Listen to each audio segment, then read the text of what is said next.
And now we're moving on to our next speaker, Dr. Sharon Richardson, who is a senior scientist and lecturer in geocomputation at the University of Zurich, and she joined Zurich just before Christmas. The title of her talk is Learning the Social Heartbeat of an Urban Landscape with Real-Time Data. So thank you very much. Over to you, Sharon. Thank you, and I will also just, let's get my screen shared.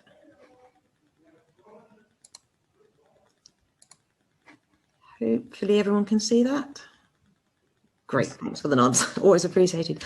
Okay, so what I'm going to talk about is almost the next layer up from what we've just heard about from Ed, and it's looking at how we can use mobile data to reveal social atmospheres. So bringing time into our study of space. How does the atmosphere of a location change at different times of day, at different times of year, and so forth? And if you just look at this photo on screen, it's a couple walking down a street. Instantly, we can look at this and make a judgment that it's probably autumn or winter time because they're wearing coats. It looks quite grey and damp. It looks like there's possibly a market down the left-hand side. There's quite a few people around. How typical is this scene of this space? Is it like this all the time? Is it more crowded in the summer or less crowded? It can go both ways depending on different land uses.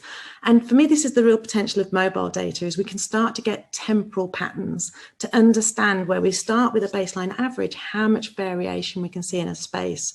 Different data sources can give us all sorts of different information, but today I'm just going to talk through a couple of examples around presence. How many people are present and potentially what are they doing? I'm going to use a single landscape as an example here, which is the Queen Elizabeth Olympic Park in Stratford, East London. It's where I did a lot of my research for my doctorate. And if we just look at the map here, you should be familiar, have heard of it at least from the London 2012 Olympics. But since the Olympics, it's been redeveloped and it's now very much a pivotal part of a very built up area. So it's surrounded by a lot of residential, commercial, retail districts. It's a very large park. And the intention is to understand better how the park is used. And hopefully this animation is starting to show up on screen. I'm always slightly nervous with a video. Can everyone see that playing? Thank you. So what we're seeing here is mobile app data. The green dots are mobile devices that have visited this landscape at least 3 times during a month. The purple dots are devices that visited maybe once or twice. And it's just showing the connection of the device readings on an hourly basis throughout the whole month of June 2017. And just as we play it, we get that heartbeat of day to night rhythm going through. But we also see flare-ups for different events taking place throughout the daytime, through the weeks, and through into the weekends. And I'm just watching the counter up to the 15th of June. So you can see it's quite green at the moment. And it's about to go very purple. There we go. And so that were the 2 Guns N' Roses concerts that took place on those 2 days at the park. So we can see we get a real different population in the park when we have things like these music concerts taking place. So it's really interesting data to look at, but we need to turn it into some kind of insight. How do we actually act with these sorts of data? And so I argue that we need to define the location-based context that we're interested in. And we start with that spatial baseline. And actually, this is the bit we don't need the mobile data for. We've just seen what we need for getting that spatial baseline. We need to do a thorough spatial analysis.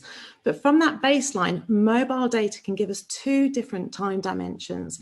It can give us the temporal dynamics. And these are the regular rhythms, the day to night, the week to weekend, the summer to winter, the recurring holidays, Easter, Christmas, things that happen on an annual basis. These rhythms give us a certain dynamic with some regularity, some consistency. But on top of that, there are the adaptations, the abnormal conditions, the one-off events, the incidents, the emergencies, the extreme weather events, and these create changes from those temporal rhythms. But across both of them also is a reaction sensitivity. We always need to appreciate that when we're capturing real-time data, we don't have a complete picture because people do react differently. Some people in the winter, if it's an unexpectedly warm day, will go to the park, we go. Others will be like, it's winter, I don't go to the park in the winter. So not all reactions are the same. We have to allow a certain amount of human nature kicks in here and gives us plenty of uncertainty. But by starting to build this structure in, we can develop a framework, and then we're starting to measure this data and turn it into some insights. So if we're interested in a particular population behaviour, we get that spatial baseline, we learn that cyclic dynamics, so we can start to understand and start to predict behaviour for regular conditions, but also learn how much variation we get in those abnormal conditions. Are they the same for all events? Do music concerts have a different temporal footprint compared to, say, football matches at the London Stadium in the park? And absolutely, they're at different times of day, they've got different durations. So we can start to quantify it in a way that we can be quite rigorous about. And so I'm just going to talk through two examples using the park. The first one is, well, how many people are in the park? You know, it's quite difficult to know. If we look at just this cell here that I've highlighted in red, how many people do we think are there? If we consult the census, you know, it's the most authoritative source on population data, it will give us a big fat 0 because there are no residential properties in that space.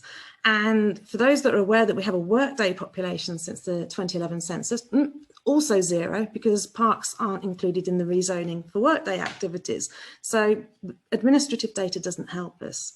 Now, there are ambient sources, and this grid of which this cell's highlighted from is from a source called Landscan. They've divided the whole planet up into a grid of uniform cells, and they've attempted an ambient average. So they've taken residential data, but also land use information, transport information, satellite imagery, to try and come up with a more ambient average to reflect those spaces that aren't purely residential.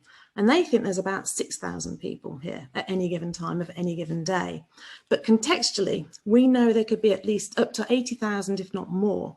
For the London Stadium, its capacity is 70,000 for music concerts. It's 50 to 60,000 for football and athletics events. But allowing for other people as well, we could potentially go up to 100,000 people at a time in this space. And this is where the mobile data can help. And this table that you're seeing here is a way of converting that ambient average that Landscan provides into an actual real number of people, because we know we can't just count mobile devices and say, well, we had 50 devices, so that's 50 people, because we know not everybody is using the app. We know there's a lot more than that. So we use the mobile data as a weighting to create our population estimate. We take our spatial baseline, which is the Landscan ambient average, and then we multiply it by a time weight that we generate from the mobile data. And in this table, so that first line, that's our spatial baseline, that's the S part of the star model. So Landscan estimates, it's a bit precise for my liking, 5,907 people on average, so let's say roughly 6,000. But using the mobile data, we learn that at 10 o'clock in the morning on a typical Friday with no events, it drops down to just a third. And we've ground truth that if you go to the park in the mornings, it's a pretty quiet place. But at 6 p.m. on a Friday, around about peak commute time, it's increased by over 2/3 because it's actually a lot of people traverse the park to get from places of work and transport hubs across to residential areas. So we see quite a significant increase. And then on an event day, we're seeing an order of magnitude increase in volume, and not just the increase, but we're also seeing that shift in pattern in terms of regulars to tourists.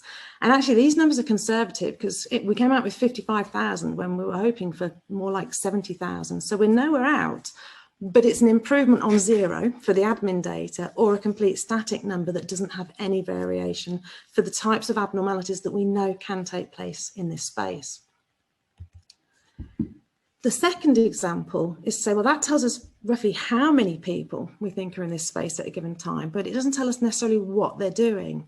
And another aspect that mobile data can give us that's not easily sourced elsewhere is to get a feel for dweller movement patterns.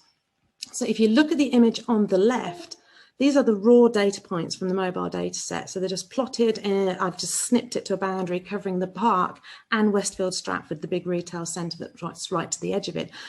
As expected, you can see you've got this black mass, a lot of points are generated there. There's big transport hubs, there's lots of retail. It's like the biggest shopping centre in Europe. And we can see some pathways and that marked out across the park. Now, I'm not going to go, in 10 minutes, I haven't time, I'm not going to go into the details of all the maths and the machine learning in the background, but what we do is analyse the mobile data to define different active hotspots around the landscape. And then once we've got those active spaces, we measure the movements of devices going in and out of those active spaces. So how long are they in the active space for before they move on to another one? They can come back to it. That would be a new part of their trip, for example. And then what we've done is color coded them. So you can see the blue lines across on the right hand side. If my mugshot and everybody else's isn't completely blocking the image on your screens, the blue go across the park, that's traveling, so people are definitely in motion. But then we've got two types of dwell time. We've got what I've called as brief and dwell time, which is 5 to 20 minutes, 20 to 90 minutes. So these are likely to be ad hoc visits. It could be lunch breaks, it could be pausing, waiting to catch a bus. Whereas the red and the orange are longer visits. These are far more likely to be intentional visits. You know, they're up to 4 hours, that's attending a music concert or a football match. 4 to 6 hours, you could be at the athletics championships that take place all day in the park. And what's interesting in the Westfield area, which I actually can't see, so because I've got all the pictures over it, I'm hoping some can, if not I'll pull it out in the Q&A.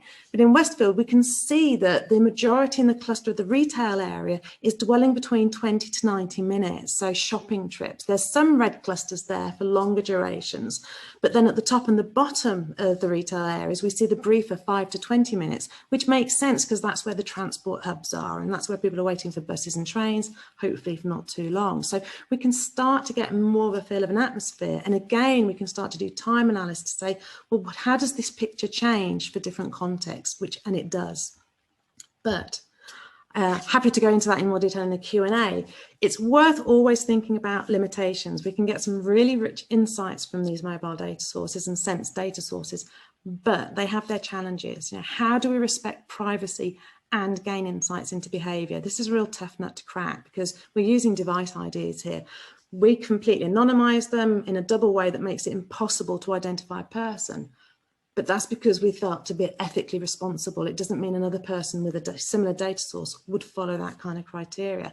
We always have to ask, is the data representative of both the local and visiting populations? And they are two different populations too, which is something to bear in mind. Are all areas accessible for mobile data collection? Because sometimes they're not. And that's for mobile and, for example, Wi-Fi. So in the park, it has a Wi-Fi network. I've got a whole other set of examples using the Wi-Fi data, but it only covers the open space. It doesn't cover the actual event venues, which is quite interesting. Sensor-based sources, a key concern is whether the placement of sensors is creating bias. And we have actually started to see this in some towns, for example, with air pollution sensors, where they're not necessarily monitoring the areas at highest risk for people being there for an extended period of time.